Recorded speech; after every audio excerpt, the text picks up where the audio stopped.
ముఖ్యమంత్రి జగన్ నాయకత్వంలో విశాఖను అద్భుతంగా తీర్చిదిద్దామన్నారు సినీ నటి యాంకర్ శ్యామల. భీమిలి నుండి వైసీపీ తరపున పోటీ చేస్తున్న అవంతి శ్రీనివాస్ కు మద్దతుగా ఆమె ప్రచారం నిర్వహిస్తున్నారు. 2019లోనే తాను వైసీపీలో చేరానని, ఇచ్చిన మాటపై నిలబడే వ్యక్తి జగన్ అని ఆమె కొనియాడారు. హామీలు మాటల వరకే పరిమితం చేసేవారిని కాకుండా ఇచ్చిన హామీలు అమలు చేసేవారికే ఓటు వేయాలని పిలుపునిచ్చారు. అందరికీ నమస్కారం.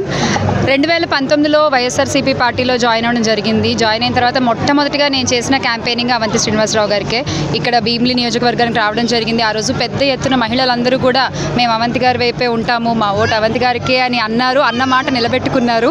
మరి అలాగే అన్న మాట నిలబెట్టుకునేటువంటి ప్రభుత్వం జగనన్న ప్రభుత్వం సంక్షేమాలన్నీ ఇస్తూ ప్రతి గడప ఏదన్నా ప్రయోజనం పొందితేనే నాకు ఓటేయండి అంటూ చాలా ధైర్యంగా చెప్పేటువంటి ఒక నాయకుడు మన వైఎస్ జగన్మోహన్ రెడ్డి గారు.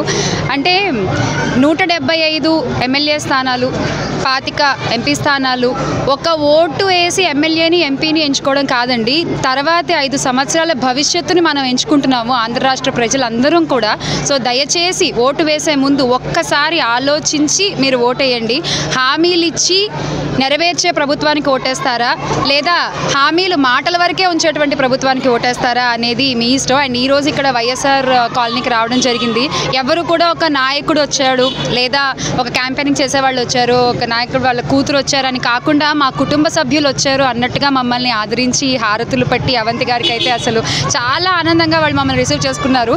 వైఎస్ఆర్ కాలనీకి వైఎస్ఆర్సీపీ కుటుంబం అంతా కలిసి ఇవాళ ఇక్కడ క్యాంపెయినింగ్ చేయడం జరిగింది. అని ప్రజలు మేము ఎటువంటి సమస్యలు లేవు, మాకు చాలా ఆనందంగా ఉన్నాము, ఉన్న చిన్న 2-3 సమస్యలు కూడా అవంతి గారికి చెప్పడం జరిగింది, అవి ఆయన చేస్తామని ప్రామిస్ చేయడం కూడా జరిగింది. సో ఇలాగా ప్రతి ఒక్క వార్డు కూడా, ప్రతి ఒక్క ఈ భీమిలి నియోజకవర్గం అంతటినీ కూడా అభివృద్ధిగా చూడాలి అనుకుంటే, జగనన్న ప్రభుత్వంలో మన విశాఖని, మన ఆంధ్ర రాష్ట్రాన్ని అభివృద్ధి చేసుకోవాలి అనుకుంటే మన మే 13వ తారీఖున 2 ఓట్లు ఎమ్మెల్యేకి ఎంపీకి ఇక్కడ భీమిలి నియోజకవర్గంలో మన అవంతి శ్రీనివాసరావు గారికి, అలాగే ఎంపీగా ఝాన్సీ లక్ష్మి గారికి మన ఓటు వేయాలి మనము. ఎందుకంటే ఈ యొక్క నిర్ణయం మనం సరిగ్గా తీసుకోకపోతే 5 ఏళ్ళండి ఇంత కష్టపడ్డారు జగనన్న ప్రభుత్వం. అందరూ కూడా అవంతి గారే కాదు, ప్రతి ఒక్క ఎమ్మెల్యే, ప్రతి ఒక్క ఎంపీ, ప్రతి ఒక్క గ్రామ వాలంటీర్తో సహా ప్రతి ఒక్కళ్ళు ఎంత కష్టపడ్డారో మనందరికీ తెలుసు.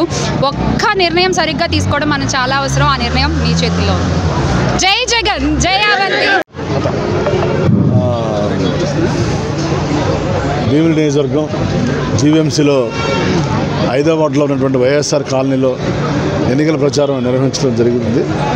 దీని నాతో పాటు స్థానిక వార్డు ప్రెసిడెంట్ హనుమంత్ గారు, 6వ వార్డు కార్పొరేటర్ ప్రియాంక గారు, సినీ నటి మా అమ్మాయి శ్యామల గారు అందరూ కూడా పాల్గొన్నది. దీన్ని విజయవంతం చేసిన ధన్యవాదాలు తెలియజేసుకుంటూ, ముఖ్యంగా ఈ కాలనీ ఆనాడు రాజశేఖర రెడ్డి గారు పెట్టడం జరిగింది. ఆనాడు చాలా తక్కువ ధరకి వీళ్ళందరికీ ఈ కాలనీ ఇవ్వడం జరిగింది. మళ్ళీ ఆ కాలనీ పెట్టిన తర్వాత ఈ రోడ్లు కానీ, డ్రైనేజ్ కానీ, ఇక్కడ వసతులన్నీ కూడా మేమే కల్పించడం జరిగింది. తప్పనిసరిగా ఈ విశాఖ నగరాన్ని ఒక ఎగ్జిక్యూటివ్ క్యాపిటల్గా చేసి దీన్ని విశాఖ నగరాన్ని విశ్వనగరంగా చేయాలి, సిటీ ఆఫ్ డెస్టినీ చేయాలి అన్నదే గౌరవ ముఖ్యమంత్రి గారి ఆలోచన. తప్పనిసరిగా విశాఖని ప్రేమించే వ్యక్తులు, విశాఖలో నివసించే వ్యక్తులు, ఉత్తరాంధ్రాన్ని ప్రేమించే వ్యక్తులు, ఉత్తరాంధ్ర నివసించే వ్యక్తులు అందరూ కూడా జగన్మోహన్ గారి నాయకత్వాన్ని బలపరచాల్సిన అవసరం ఉందని తెలియజేసుకుంటూ, తప్పనిసరిగా రేపు మే 13వ తారీఖు జరిగే ఎలక్షన్స్లో 2 ఓట్లు కూడా ఫ్యాన్ గుర్తు మీద వేసి, ఒకటి ఎంపీగా బొత్స ఝాన్సీ గారికి, ఒకటి ఎమ్మెల్యేగా నాకు, 2 కూడా ఫ్యాన్ గుర్తు మీద వేసి ఆశీర్వదించాలని. ఇక్కడికి వైఎస్ఆర్ కాలనీ రాగానే ఇక్కడ కాలనీ వాసులు అందరూ కూడా పెద్ద ఎత్తున వారు అఖండ స్వాగతం, అపూర్వ ఆదరణ చెప్పినందుకు ధన్యవాదాలు తెలియజేసుకుంటూ, ఎందుకంటే ప్రతి ఇంటికి మంచి చేస్తేనే ఓటేమని చెప్తున్నారు జగన్ గారు. అలా ఈ వైఎస్ఆర్ కాలనీలో 30 కోట్లు ఖర్చు పెట్టడం జరిగింది 5 సంవత్సరాల కాలం.